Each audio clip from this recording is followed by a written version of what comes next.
Hello and welcome to our programme. Parliamentary committees meet next week in Brussels and an important debate and decision is expected on including civil aviation in a scheme to reduce greenhouse gas emissions. The increase of greenhouse gas emissions in the aviation sector is enormous.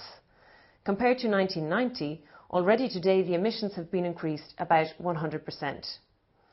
The rapporteur Peter Liese agrees with the Commission's proposals, aiming at including CO2 emissions from aviation into the community scheme. In order to achieve the ultimate goal of a decrease in emissions, the trade in emission allowances for aviation must include the implementation of new technologies, which should coincide with the creation of the appropriate infrastructure. Next week, the Foreign Affairs Committee will discuss and vote on a resolution regarding Ankara's progress towards EU accession. The re-elected government of Tayyip Erdogan and the newly elected President of the Republic, Abdullah Gül, have expressed their European commitment.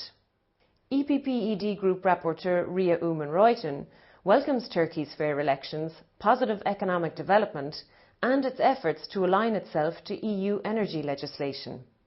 However, she urges the new government to fully implement the provisions stemming from the association agreement, especially with respect to human rights and the freedom of expression.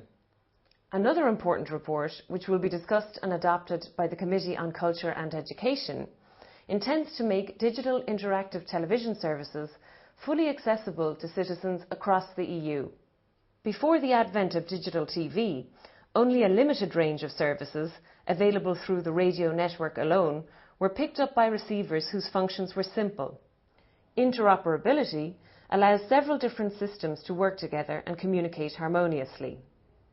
German MEP Ruth Hieronymi is the EPP-ED spokesperson on the report. This programme was brought to you by the press service of the EPP-ED Group, the largest political group in the European Parliament. On our website, you can find an extended version of next week's highlights. See you again next week.